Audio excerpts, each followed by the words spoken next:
Roald Dahl's grandmother told better stories when she was smoking a cigar. The plan. When we got back to the bedroom, my grandmother took both me and Bruno out of a handbag and put us on the table.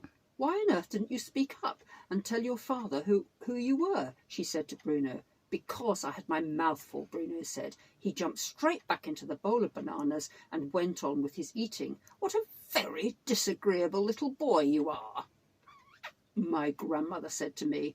"Not a boy," I said. "Mouse." "Quite right, my darling, but we don't have time to worry about him at the moment. We have plans to make. In about half an hour's time, all the witches will be going down to supper in the dining room." "Right, right," I said. "And every one of them has got to be given a dose of mouse maker," she said. "How on earth are we going to do that?" "Grandmama," I said, "I think you are forgetting that a mouse can go places where beings can't." "That's quite right," she said, "but even a mouse can't go creeping around on a tabletop carrying a bottle and sprinkling mouse maker all over the witch's roast beef without being spotted." "I wasn't thinking of doing it in the dining room," I said. "Then where?" she asked.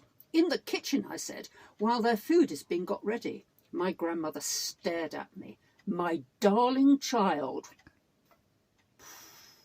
she said slowly, "I do believe that turning you into a mouse has doubled your brain power."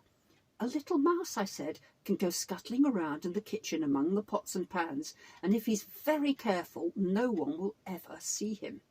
"Brilliant!" my grandmother cried out. "By golly, I think you've got it."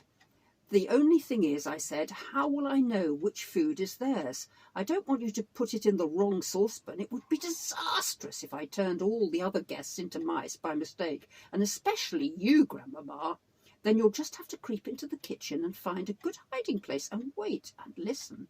Just lie there in some dark cranny, listening and listening to what the cooks are saying, and then, with a bit of luck, someone's going to give you a clue. Whenever they have a very big party to cook for, the food is always prepared separately." "Right," I said, "that's what I'll have to do. I shall wait there and I shall listen and I shall hope for a bit of luck. It's going to be very dangerous," my grandmother said. "Nobody welcomes a mouse in the kitchen. If they see you, they'll squash you to death." "I won't let them see me," I said. "Don't forget you'll be carrying the bottle," she said, "so you won't be nearly so quick and nippy." "I can run quite fast standing up with a bottle in my arms," I said. "I did it just now. Don't you remember? I came all the way up from the Grand High Witch's room carrying it." "What about unscrewing the top?" she said. "That might be difficult for you." "Let me try," I said. I took hold of the little bottle and using my front paws I found I was able to unscrew the cap quite easily. "That's great," my grandmother said. "You really are a very clever mouse." She glanced at a watch. "At 7:30, she said, "I shall go down to the dining room for supper with you in my handbag. I shall then release you under the table together with the precious bottle, and from then on you'll be on your own.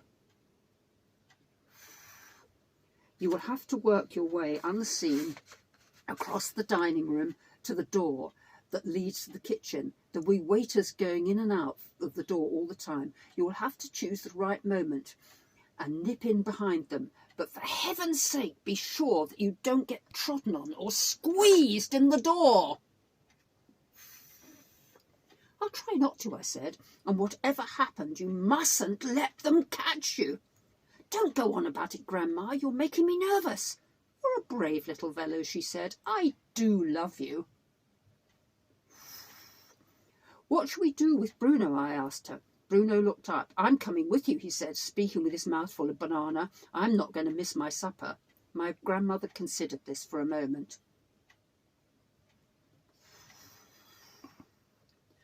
"I'll take you along," she said, "if you promise to stay in my bag and keep absolutely silent." "Will you pass food down to me from the table?" Bruno asked. "Yes," she said, "if you promise to behave yourself." "Would you like something to eat, my darling?" she said to me. "No, thank you," I said. "I'm too excited to eat, and I've got to keep fit and frisky for the big job ahead." "It's a big job, all right." My grandmother said, "You'll never do a bigger one."